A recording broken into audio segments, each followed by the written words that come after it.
देश के कॉर्पोरेट जगत और सत्ता के गलियारों से इस वक्त एक बहुत बड़ी और चौंकाने वाली खबर सामने आ रही है। उद्योगपति अनिल अग्रवाल के वेदांता ग्रुप पर ईडी ने छापेमारी की है। ईडी का आरोप है कि वेदांता ग्रुप ने फेमा के नियमों का उल्लंघन किया है, लेकिन इस छापेमारी के पीछे की जो टाइमिंग है उसने देश के राजनीतिक और व्यापारिक हलकों में कई बड़े सवाल खड़े कर दिए हैं। सवाल इसलिए क्योंकि कुछ ही दिन पहले वेदांता ग्रुप के अनिल अग्रवाल ने देश के सबसे बड़े बिजनेस ग्रुप में से एक अडानी ग्रुप को कोर्ट में चुनौती दी थी। आज इसी मुद्दे पर बात करेंगे कि आखिर इस पूरे विवाद की इनसाइड स्टोरी क्या है। आइए सबसे पहले पूरे विवाद की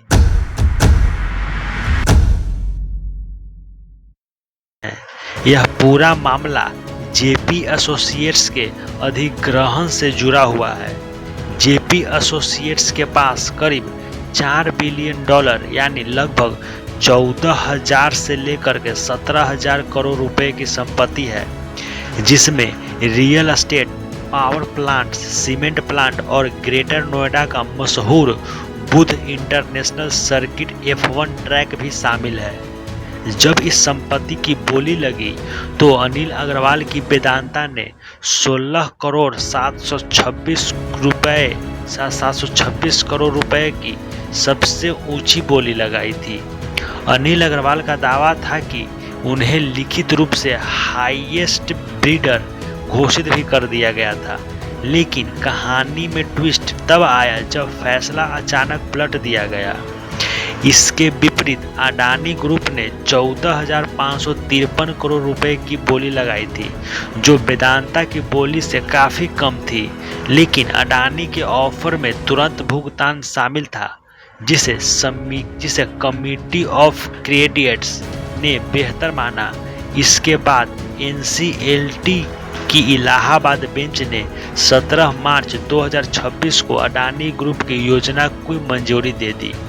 वेदांता का सीधा आरोप है कि इस पूरी प्रक्रिया में पारदर्शिता नहीं थी और नियम जानबूझकर अडानी के पक्ष में मोड़े गए। वेदांता ने इसे एक व्यापारिक साजिश बताते हुए national company law appellate tribunal यानी NCLAT और सुप्रीम कोर्ट का दरवाजा खटखटाया। हालांकि सुप्रीम कोर्ट ने इस डील पर रोक लगाने से इनकार कर दिया और फिलहाल इस मामले में NCLT में लंबित है।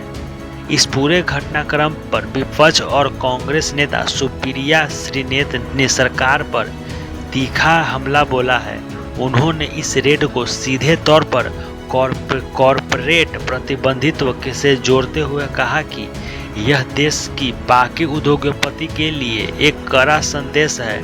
विपक्ष का आरोप है कि सरकार की नीतियां या उनके करीबी उद्योगपति के सामने आने वाले किसी भी बिजनेस ग्रुप को कड़े एक्शन का सामना करना पड़ता है। अनिल अग्रवाल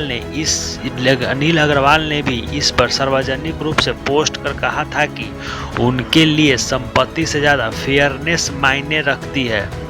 लेकिन इस रेड के बाद देश के कॉर्पोरेट जगत में यह चर्चा तेज है कि क्या वाकई यह कार्रवाई नियमों के उल्लंघन पर हुई है या इसके पीछे कोई और कहानी है। वेदांता पर हुई इस रेड की छापेमारी ने इस बार फिर देश के केंद्रीय एजेंसियों की कार्रवाई और कॉर्पोरेट पर विवाद अपने आमने सामने ला दिया है। आपको क्या लगता है, क्या जेपी एसोसिएट्स की इस बड़ी डील में पारदर्शिता बरती गई और क्या इस रेड का संबंध वाकई उस अदालती लड़ाई से है? अपनी राय कमेंट बॉक्स में ज़रूर साझा करें। मिलते हैं अगले वीडियो में। जय हिंद।